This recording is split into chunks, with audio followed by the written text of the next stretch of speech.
નમસ્તે, હું TAT pass ઉમેદવાર. હું ભાજપ સરકારને એટલી જ વિનંતી કરું છું કે જલ્દીથી અમારી કાયમી ભરતીનો નિર્ણય લે. જો કાયમી ભરતીનો નિર્ણય નહીં લેવામાં આવે તો હું અને મારા પરિવાર તરફથી તથા મારા મિત્ર વર્તુળ તરફથી ચૂંટણીનો અમે બહિષ્કાર કરશું. સાથોસાથ અમે ભાજપ સરકારને વોટ નહીં આપીએ. ધન્યવાદ. જય સોમનાથ મિત્ર, હું Jethwa Naresh, state TAT pass ઉમેદવાર. હાલના જ વિધાનસભાના આંકડા મુજબ 1606 શાળાઓ એવી છે કે જે એક જ શિક્ષકથી ચાલી રહી છે. તો મારું સરકારને એવું જ કહેવું છે કે જો લોકસભાની ચૂંટણી પહેલાં તમે કાયમી શિક્ષકોની ભરતી મોટા પ્રમાણમાં કરશો તો જ અમે તમને મત આપીશું. બાકી અમે તમને મત આપવા નથી. હું, મારું કુટુંબ, મારો પરિવાર કે આજુબાજુના લોકોને પણ હું કહીશ કે ખરેખર આ જે સરકાર છે એક શિક્ષણ માટે કશું જ કરતી નથી, એવું તમે જોઈ શકો છો. હાલમાં જોયું કે ભાઈ શિક્ષણમાં ભારત છે એ ગબડી અને 44માં ક્રમ પર આવી ગયું છે. તો આ સરકારને અમારી નમ્ર વિનંતી છે કે લોકસભાની ચૂંટણી પહેલાં કાયમી ભરતી કેટલા પ્રમાણમાં કેટલી જાહેર કરો છો તે આગળથી જાહેર કરે. બાકી અમે આ સરકારને મત આપવામાં નથી. જય સોમનાથ. હું છું ટાટ પાસ ઉમેદવાર.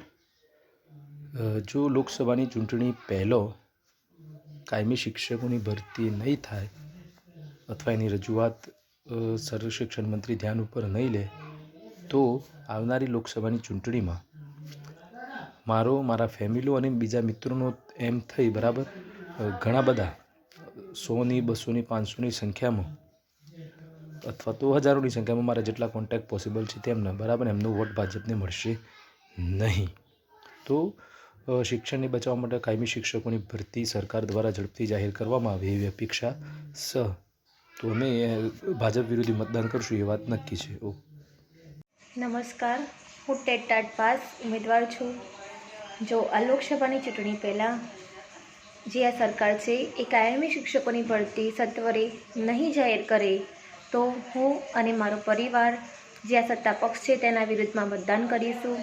હું મારા પાડોશીઓ અને સગા સંબંધી અને મિત્રોને પણ સમજાવીશ કે જે આ સત્તા પક્ષ છે તેના વિરુદ્ધમાં મતદાન કરે. અસ્તુ. નમસ્કાર, હું છોટાઉદેપુરથી ભાવિ શિક્ષક ટાટ પાસ ઉમેદવાર. સરકારશ્રીને અમારી નમ્ર અરજ છે કે શિક્ષકને કાયમી અને મોટા પાયે ભરતી કરે. અમે ઘણા સમયથી આંદોલન કરી રહ્યા છીએ, વિવિધ માધ્યમોથી રજૂઆત કરી રહ્યા છીએ, પરંતુ સરકારશ્રી આ બાબતે કોઈ ધ્યાન લેવા માંગતી નથી. અમે આ વિડીયોના માધ્યમથી જણાવવા માંગીએ છીએ કે આગામી લોકસભાની ચૂંટણી પહેલાં જો સરકાર અમારે કાયમી શિક્ષકની ભરતીનું નોટિફિકેશન બહાર નહીં પાડે તો અમે ટાટ પાસ ભાવિ શિક્ષક જેટલા ઉમેદવારો છે એટલા બધા જ ઉમેદવારો જે સત્તા પક્ષ ભાજપ પક્ષ છે એને સમર્થન નહીં આપીએ. અમારા મિત્રો, અમારા સગા સંબંધીઓ, અમારા લાગતા વળગતા ઓળખીતા બધાને જ અમે સમજાવીશું કે તમે આ સત્તા ભાજપ પક્ષને મદદ કરશો તો તમારા બાળકોને પણ ભણાવ્યા ગણાવ્યા પછી નોકરી મેળવવા માટે આંદોલન કરવા પડશે. એક અંતરિયાળ વિસ્તારમાં જન્મેલો યુવાન અને ગાંધીનગરમાં જ્યારે આંદોલન કરવા માટે જાય અને એને પોલીસ આગળ ધરીને પોલીસના ડબ્બામાં બેસાડીને પોલીસ સ્ટેશનમાં લઈ જવામાં આવે તો એને કેવી લાગણી અનુભવ થતો હશે. તો ખાસ કરીને અમે સરકારશ્રીને નમ્ર નિવેદન કરીએ છીએ કે આ ચૂંટણી પહેલાં મોટી ક્રમિક ભરતીનું નોટિફિકેશન બહાર પાડે એ જ અમારી નમ્ર વિનંતી છે. જય હિન્દ, જય ભારત. નમસ્કાર મિત્રો, હું ટાટ પાસ ઉમેદવાર સોલંકી કૃપાલી, જિલ્લો સુરેન્દ્રનગર. જો લોકસભાની ચૂંટણી પહેલાં અમારી ધોરણ 1થી 12ની ક્રમિક અને દરેક માધ્યમમાં તમામ વિષયની ભરતીની કોઈ ઓફિશિયલ જાહેરાત નહીં આવે તો હું પ્રણ લઉં છું કે હું, મારો આખો પરિવાર, મારા તમામ સગા સંબંધીઓ, મારું મિત્ર વર્તુળ, મારા જે વિદ્યાર્થી મિત્રો છે તે અને મારા વિદ્યાર્થીઓના વાલીઓ તમામને હું ભાજપને વોટ આપતા અટકાવીશ અને ભાજપની વિરુદ્ધમાં મતદાન કરાવશું. કારણ કે તમે તાત્કાલિક દ્વિસ્તરીય પરીક્ષા લેવાનું નક્કી કર્યું. તમે એના માટે તૈયારીનો પણ સમય નહોતો આપ્યો, છતાં પણ અમે વગર જેટલો સમય આપ્યો એટલી સમયની અંદર તૈયારી કરીને અમે પરીક્ષા આપી અને અમે પરીક્ષામાં ઉત્તીર્ણ થયા. અને છેલ્લે તમે શું લાવ્યા? તો કરાર આધારિત માત્ર ને માત્ર 11 મહિનાની નોકરી. જો શિક્ષકોને કરાર આધારિત કરવા હોય તો પછી તમે બધા નેતાઓ જ કેમ કરાર આધારિત નોકરી નથી કરતા? તમારે લોકોના પણ કરાર હોવા જોઈએ ને કે અમે પણ 11 મહિના કામ કરીશું, જો યોગ્ય કામગીરી નહીં હોય તો નીકળી જશું.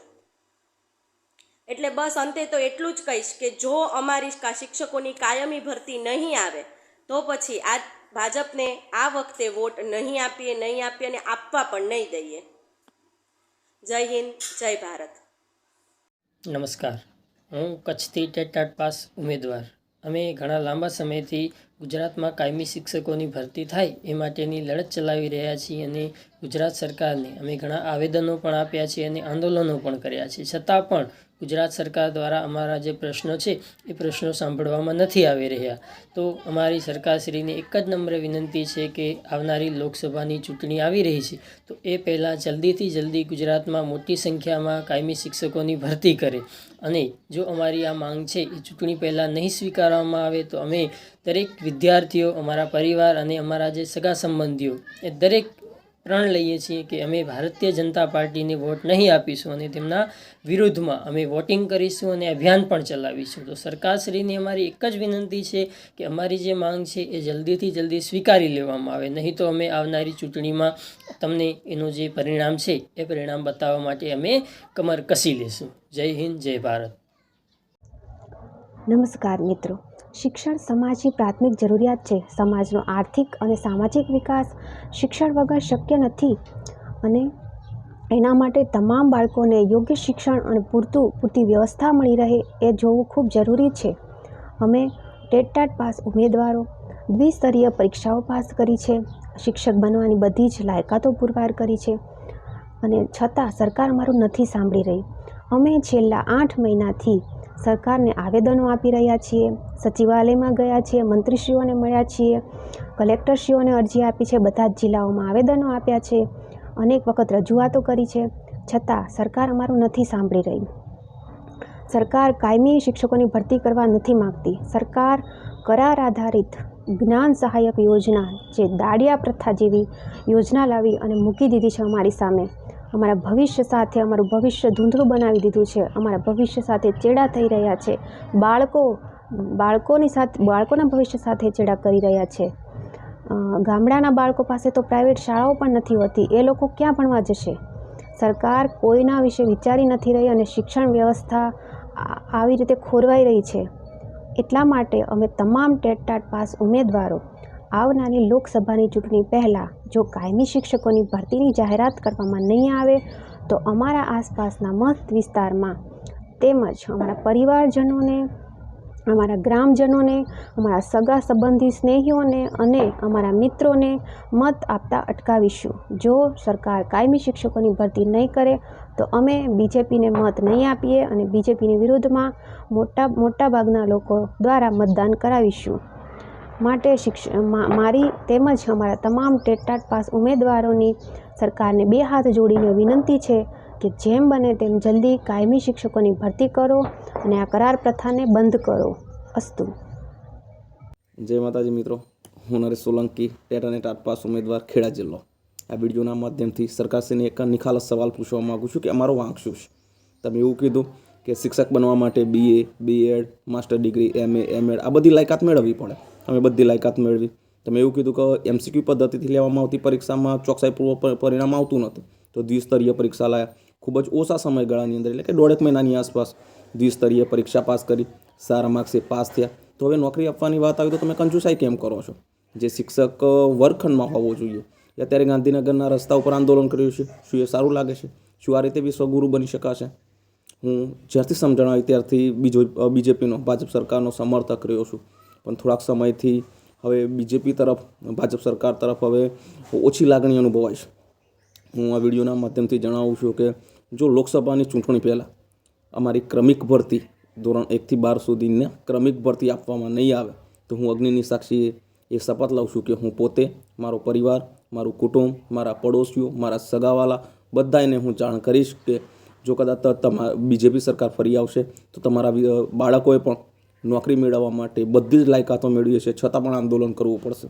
તો મારી સરકારશ્રીને લાગણીસભર એક નમ્ર અપીલ છે કે ચૂંટણી પહેલાં એવી નોટિફિકેશન જાહેર કરવામાં આવે, એની તારીખ આપવામાં આવે, જેથી કરીને અમે સંતોષ અનુભવી શકીએ. જય હિન્દ, જય ભારત.